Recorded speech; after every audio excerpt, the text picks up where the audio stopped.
We good? We're good. All right. We're good. Okay. This is one of my buddies here.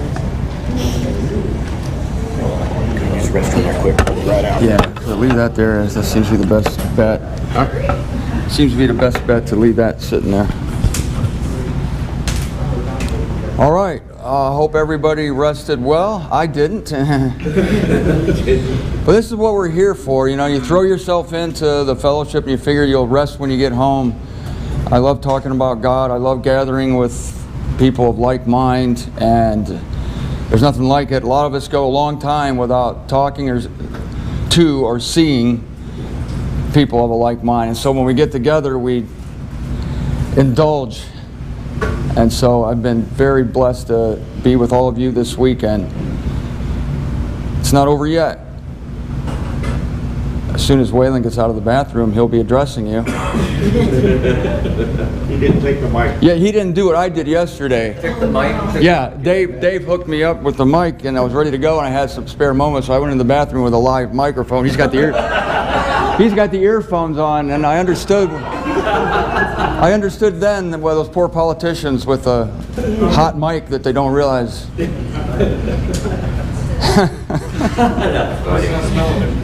Are we ready? Yeah. Let me get my timer going. You gonna solve her today, right, Wade? Huh? You gonna solve her I'm going to today? solve it today. Good morning. Everybody have a good evening? Okay. The first two lessons, the first lesson we talked about that God was the actual creator of evil. He says as much in Isaiah 45:7. Most emphatically, God takes credit for creating evil. Okay, and we saw throughout that, and we looked at a couple places where it says all things are of God, to try to hammer that thought process down, because religion and society as a whole, you know, only good stuff comes from God, all the bad stuff comes from Satan, and somehow those two are at war with each other. Okay, that, like I said, that you walk in most churches and you would see two gods. You would see Satan and you would see God, the real God, and look around, who's winning? Okay, I mean, the earth is full of Ra and full of very little goodness if you're going to look around and use your eyes. And then as we went on, the second lesson, what about the evil that men do? And basically what I'd done in my best way I could, I just read verses to you with an example after example after example, that the evil that men do, although maybe not directly doing it, okay, he sent a spirit to work in people to do Ra, to do evil things. You know, rather, even if God is not directly responsible, he is certainly ultimately responsible for the evil that men do. Now, where this causes a big rub, okay, is, okay, Waylan, are you saying that God sins? If God works in people and they actually commit Ra, okay, or evil act or sin, does that make God a sinner? That's a good question. It's a logical question. Okay, and let me say right up front, that would be a big fat no. Okay, now let me explain. All of us has heard lessons about what sin is. Okay, and to not take time in that, if you sin, all that really means that you missed the mark. Okay, there's some standard, okay, that God set. You missed that standard, okay, and that's a sin. And we're going to look at an example of that. Okay, but what if it was God's intention for this person to do that? And God worked in him and that happened. Okay, then he didn't miss the mark. God would only sin if what he intended to happen didn't actually happen, right? That would be when he actually sinned. Okay, now there's another aspect of that. Not all Ra, not all evil is sin. In fact, you study out the word Ra, and it never particularly says that that's a sin. Okay? But sin is certainly birthed through Ra. Not all Ra, not all evil is sin. But all sin is evil. Does that make sense? Okay, take for example where it said a famine. I read you one where God calls a famine Ra. That's an evil. Is a famine sin? No, that's a catastrophe. Okay, Irma, that was Ra. Okay, there's a lot of things that the Bible calls Ra that's not actually a sin. Okay, but you see wicked acts that's called Ra. Does that make sense? So not Ra isn't sin, but sin is birthed through Ra. And God is responsible for that. Okay, so to answer the question, and hopefully I've put some thought process there, is that God has not sinned as long as His intention was Ra. Does that make sense? Okay, and we're going to look at that today. Okay, was it God's intention for us to experience Ra? You know, and I think I can emphatically prove that. You know, we all sit around and talk about it, and we all believe that God's in charge, and we all believe that it was God's intention for Adam to fall, right? Anybody not believe that? Okay, it was God's intention, original intention, for Adam to fall and to sin. Okay, and because of that, God didn't sin. But can we take the Bible and actually prove that? I mean, we can sit and try to reason that because we believe God is sovereign. Therefore, He's sovereign. He must have intended it. But what if the Bible actually says that? And we're going to look at that. And I think we can find that in the original creation story. Okay, turn to Genesis chapter 1. Genesis chapter 1. And we're going to look at a very familiar portion of Scripture. Let's look at Genesis 1:7. It says, "And God made the firmament and divided the waters which were under the firmament from the waters which were above the firmament, and it was so." Okay, if you read the first 7 verses, you'll find that's where God created the earth. God created the firmament. Okay, and then it says in verse 7, "And it was so." Look down at verse 1:11. "And God said, Let the earth bring forth grass, the herb yielding seed, and the fruit tree yielding fruit after its kinds, whose seed is in itself upon the earth. And it was so." So if you read the verses above that, you'll see where God is dividing the waters and the land, and God is creating herbs. And here God said, "It is so." God said, "Let there be," and it is so.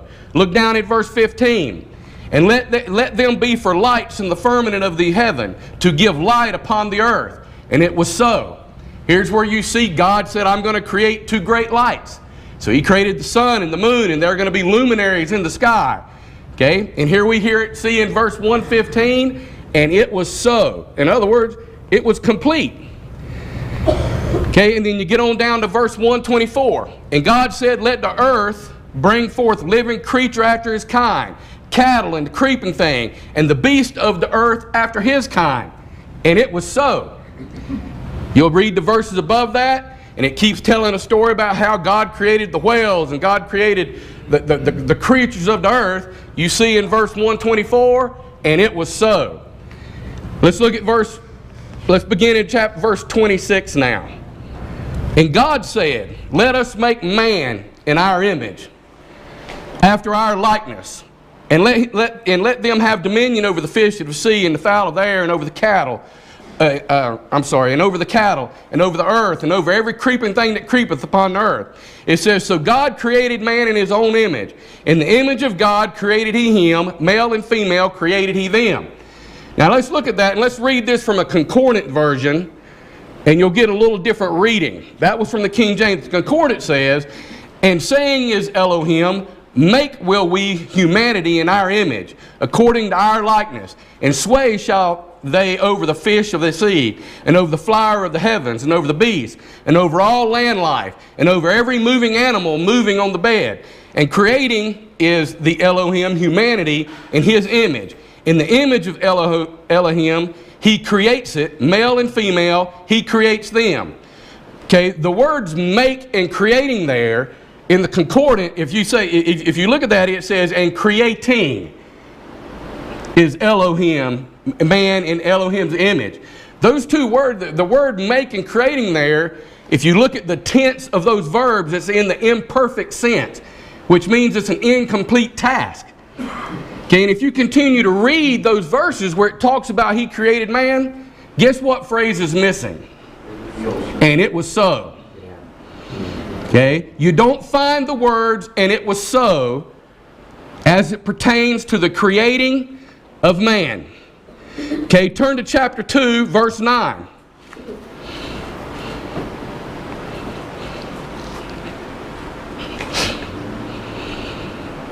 It says, and I'm going to read from the concordant, and furthermore, sprouting is Yahweh Elohim from the ground, every tree coveted by the sight and good for food, and the tree of the living in the midst of the garden, and the tree of the knowledge of good and evil.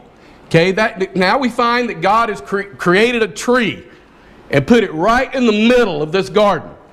Okay, you know, God could have put it over in a corner. Okay, but he put it in the midst of the garden, where they pretty much had to walk by it every day, right? Okay, so he put this tree. Okay, and we see that, and you know that God said, well, let's look at chapter 2, verse 16 and 17, and we'll just read it. And instructing is Yahweh Elohim, the human, saying, from every tree of the garden you are to eat, yea, eat. Yet from the tree of the knowledge of good and evil you are not to be eating from it. For in the day ye eat from it, to die, ye shall be dying. Okay, so God tells man, don't eat of this tree. Okay, that's the standard, right? Now, if they were to eat from that tree, that would be to miss the mark, correct? Right, so that would be a sin. Okay, where did sin come from? The tree of the knowledge of good and evil. The word evil there is the word Ra. You see, God created that tree. God created Ra, or the ability to know it, in Genesis. Okay, so let's look on. So where can we find, and it was so, about the creating of man? Okay, it's there. A lot of us miss it. Turn to Genesis chapter 3, 22. Now, if we read that and you continue to read the story, you'll know that this is after man fell. This is after God came down and everybody was pointing fingers at everybody. You know, the serpent, you know, Adam pointed the finger at the woman put her finger at the serpent. God kind of said, I'm not hearing none of that. Okay, and he began to dish out, this is where it's going to be moving forward. And here we find the declaration from God himself. And saying is Yahweh Elohim, behold, the human becomes as one of us, to know good and evil. That's a strong statement. It's not exactly, and it was so. Okay, but if God's intention was to create man in his image and in his likeness, okay, and to have God himself say, okay, now that you know good and evil, now you are like one of us. So what was absolutely necessary for man to be in God's likeness? It's a simple question. Evil. To know good and evil. Okay, so now you can sit in front and say, can you prove it was God's intention? Yeah, I pretty much can. If you're going to read it like you should read it. Okay, behold, man has become as one of us. And that's what God said he wanted to do anyway. Right? Okay, and the evil, the knowing evil, was absolutely necessary for us to be like him. Think about that. Okay, now let's look on. Let's read another one. Okay, I want you to turn to Hebrews chapter 5. We're going to look at another thing about evil. And what we're talking about today as you're turning is, why does God want us to experience evil? Evil sucks. Okay? That stuff you went through, That sucked all day and twice on Sunday. Okay? Evil has touched all of our lives. Evil has wrecked some of our lives. We look around and we see destruction and evil, rather it be through catastrophe, or we see the evil that men do and how people's lives are wrecked through sin and evil. Does anyone here really understand that? I don't understand that. Okay? But at least I understand why. Okay, let's look at Hebrews chapter 5, verse 12. For when also, because of the time, ye ought to be teachers, you have need again of one to teach you what are the rudimentary elements of the oracles of God. And you have come to have need of milk, and not solid nourishment. For everyone who is partaking of milk is untried in the word of righteousness, for he is a minor.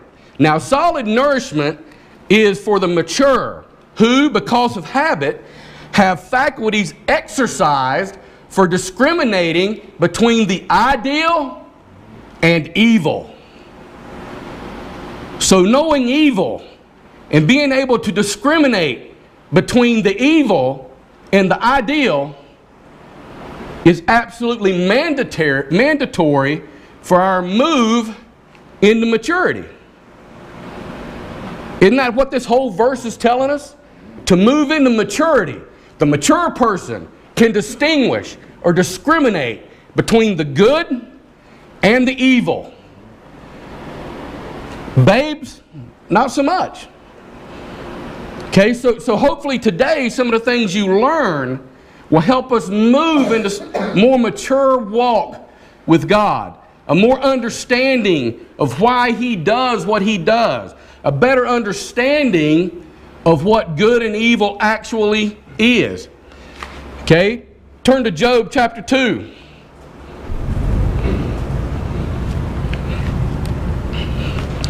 Job chapter 2.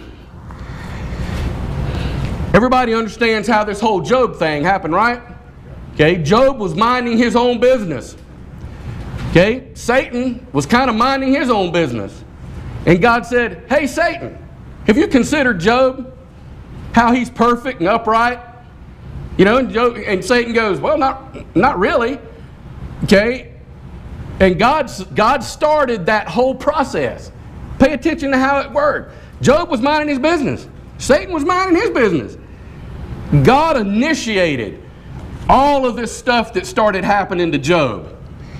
And here's the butt end of that, his wife telling him to curse God and die, and we'll pick up from there. Job 2:10. Yet he said to her, like the speech of some decadent woman you are speaking, indeed, should we receive good from the one Elohim, and should we not receive evil?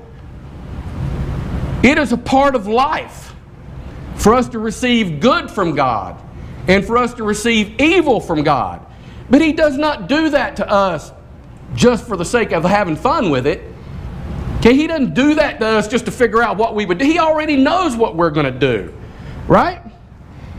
I mean, really? God is testing you. He's not testing you. He knows what you're going to do. A teacher sends a test out to the class, okay, because she wants to know what you've learned, right? Does God need to know what you've learned? Does God not already know where you're at? Right?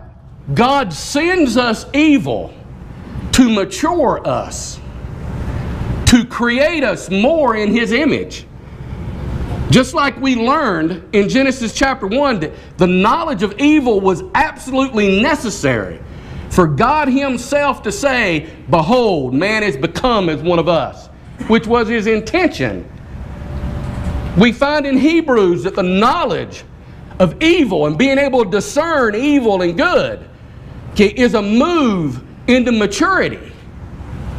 That's what God's intention is. He ain't testing us. He's teaching us. He's not testing us. He's conforming us to His image. He's not testing us. He's maturing us. That's the purpose of evil. What if evil is not a problem to be solved? What if evil is a process?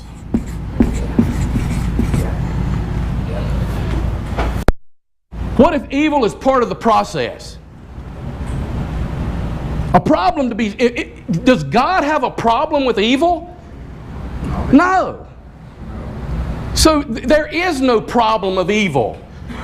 The only way we create a problem of evil within our own mind is because we say God has nothing to do with that. That's when it becomes a problem.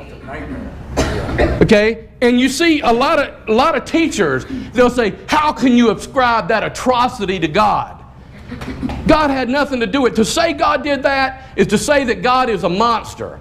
You know, they say stuff like that. And within their own emotions, okay, they try to rationalize. And probably unintentionally, they create another God. And they create a chaos in which God can't control. And if you do that, we're all in a mess. If this world is truly spinning out of control, if our lives is in some cosmic joke that's created by evil, this monstrosity that we look around and see, if God's lost control of that, the evil, if He's lost control especially of the evil, what kind of mess are we in? Think about that. The people that try to deny that, they have no idea and they haven't thought about what they're actually creating. They are creating a true chaos in which God is hopeless to deliver us. Right? Yeah. So let's look at something else. I'm going to read 3 verses to you right fast. Proverbs 15:33. The fear of the Lord is the instruction of wisdom, and before honor is humility. Proverbs 18:2. Before destruction the heart of man is haughty, and before honor is humility. Proverbs 22:4. By humility and fear of the Lord are riches, and honor and life. Okay, so these verses are telling us before we can have honor, before we can see honor, first comes humility. Right? Turn to Ecclesiastes chapter 1. Ecclesiastes chapter 1. Everybody knows who Ecclesiastes was written by, right? Song of Solomon. Who is he? The wisest man that ever lived. Solomon said, God, I want your wisdom. Okay? God said, okay. And he gave Solomon his wisdom. So it's pretty important that we pay attention to what he said, because he's writing with inside knowledge. He's got the inside scoop, right? So let's look at this. And I'm going to read from the King James. He says, I, the preacher, was king over Israel in Jerusalem, and I gave my heart to seek and search out by wisdom concerning all things that are done under heaven. Solomon was just like us. He set his heart. I want to understand this dirt ball that we live on and all this bad stuff that happens, this raw, this evil that I see everywhere. He set his heart to understand that. Okay, and he says this. He says, this sore travail hath God given the sons of man to be exercised therewith. Guess which word there is ra? Sore. God gave this evil travail to the sons of man to exercise it. Okay, now the word there in Concordant is to humble it. And what did we just learn from Proverbs? That before honor must come humility. And that happens through what? Ra. As bad as it hurts, as bad as it feels, Ra is what moves us into maturity. It's Ra that creates us more and more in His image. It is Ra that humbles us and moves us to honor. But God didn't do this without giving us hope and a promise.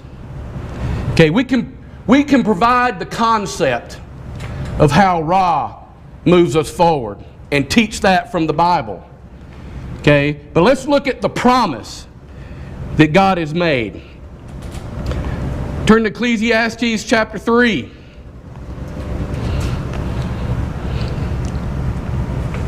Ecclesiastes chapter 3. And to everything there is a season. This is verse 1. A time to every purpose under heaven. A time to be born, which is a good thing, right? And a time to die, which is probably Ra. Okay? Or if you're suffering, maybe it's a good thing. But you're going to see some contrast here. Okay? A time to plant and a time to pluck up that which is planted. A time to kill and a time to heal. A time to break down and a time to build up. A time to weep and a time to laugh. A time to mourn and a time to dance. A time to cast away stones and a time to gather stones together. A time to embrace, a time to refrain from embracing. A time to get and a time to lose. A time to keep and a time to cast away. A time to rend and a time to sow. A time to keep silent and a time to speak. There's a time to love and a time to hate. A time of war and a time of peace. What profit hath he that worketh in that wherein he laboureth? I have seen the travail that God hath given the sons of men to exercise it, to humble it. Okay? God give us that. Okay? Here's the promise. He hath made everything beautiful in His time. His time. That's the promise. All of this stuff, the good with the bad that you read in the first 9 verses, okay?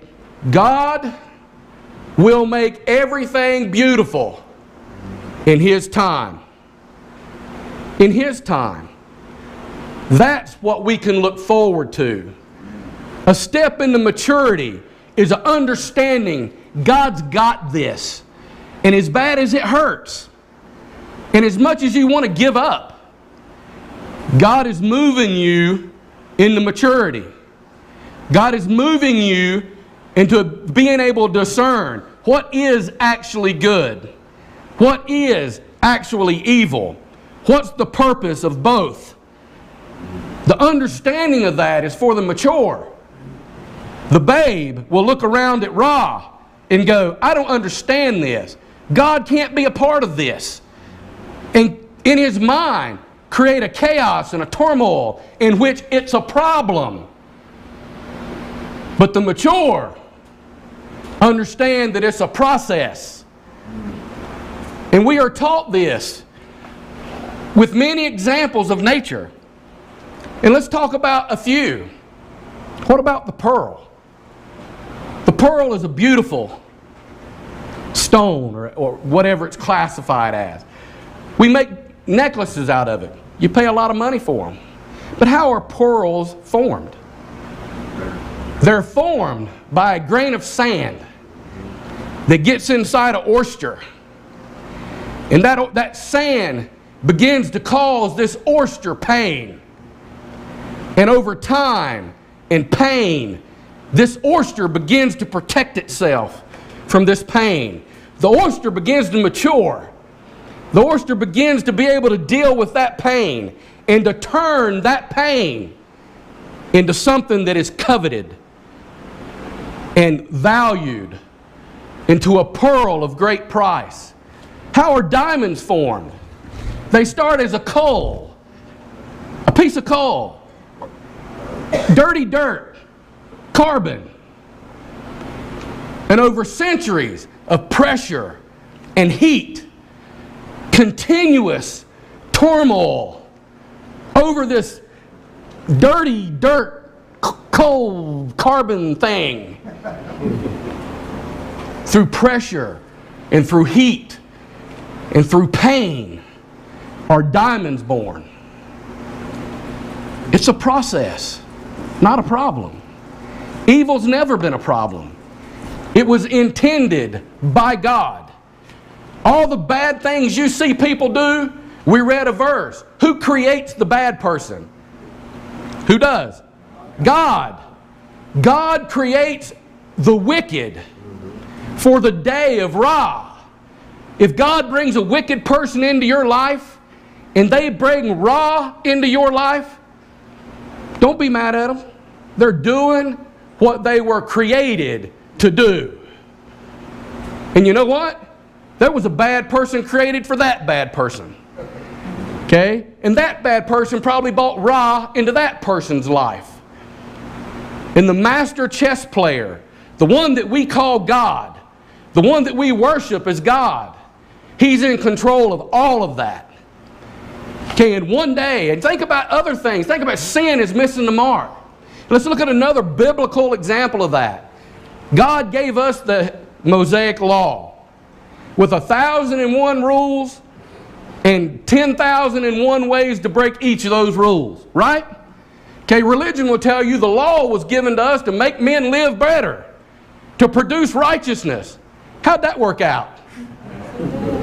Didn't. But we learn from Galatians and from Romans that the law was created and intended to increase sin, right? Created and intended to increase sin, to make it exceedingly sinful. It was never intended to make people live righteous. God didn't miss the mark. Human beings didn't fail. Human beings did exactly what the law was supposed to create. Sin. Right? But God also called the law our schoolmaster. Right? And in Galatians chapter 3, we see that schoolmaster, that law, that one that creates sin within us, it makes it exceedingly sinful, drives us to Christ. Read it, Galatians chapter 3.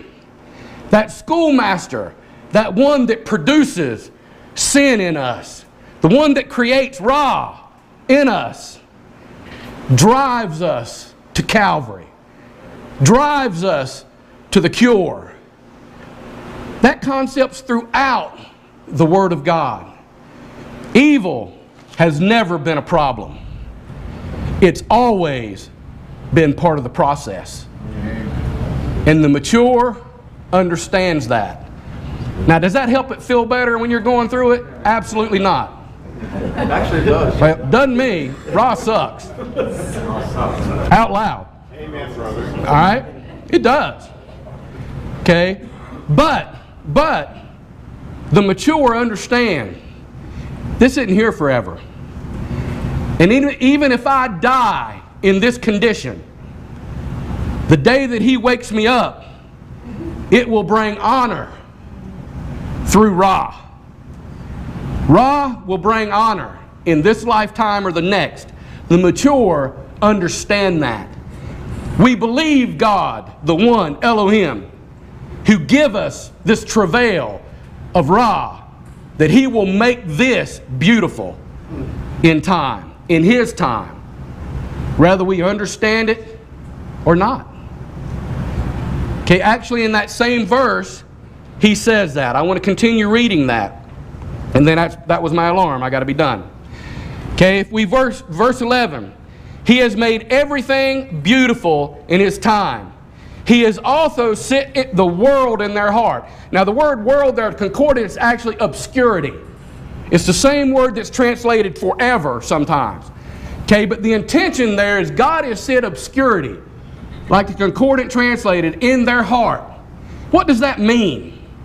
Okay, this Ra, this evil process that we go through sometimes, David, you didn't think it was ever going to end, did you? You didn't see an end in sight. The outcome was obscure. That's what burdened our heart during this process. God set that there. Okay, then it says, God has set obscurity in His heart so that man cannot find out the work that God maketh from beginning to end. Guess what? It's a surprise. When God's done, it's a surprise. And we can look back and go, gee, that was all worth it. Can you do that now? Yeah. You right? You look at the story that Dave got up here and gave testimony of yesterday. Said out of his own lips, I've got the best woman I've ever had. You didn't see that when you was going through that, did you? It was a surprise. God set that obscurity in your heart. God turned you into something honorable, brought you into maturity through Ra. It's a process, not a problem. Thank you. Thank you. Yeah, I mean, I know it's going to work out in the end, but that does help in the interim. It helps you put things in perspective as you're going through it.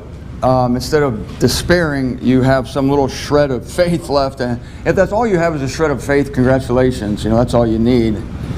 And also, I think as an important postscript, as Waylan said, remember I had the chart of the eons. I showed you all the time frame that God's working in through this process, and He puts evil through that time frame. And remember an important event at the consummation of the eons. Paul says in 1 Corinthians 15:26, the last enemy is being abolished, death. Death is the last enemy, and death isn't evil. But if death is the last enemy, then all evil will have been abolished before it. And so there comes a time when we're done with this evil, it's worked in us, it's produced this maturity, it's produced a knowing of God, a knowing of good and evil, it's brought us all these wonderful things. And the beautiful thing now is that all the wonderful things stay with us. Everything we've gained from the process stays with us, and the evil finally goes away. God doesn't need it anymore. It was a scaffolding on a house to build the house. When you're watching them build a house, they have this ugly scaffolding up, or they're building a highway. It's a mess. There's trucks, they're backing up, they're digging the dirt. It's a big hassle. But in a year or two, or 3 or 4 years, you have a beautiful highway, you have a beautiful building. And when the highway's finished, they take the trucks away, they take the orange barrels away. When the house is finished, the scaffolding comes down. And when God is finished with this process, the scaffolding that produced it, evil is dismantled. Evil is abolished forever. It was a temporary expedient. It was temporary. It's going away. It doesn't last forever. But the good things we got from it do. All right, we're going to take a 10-minute break, and we'll be back with the next guy.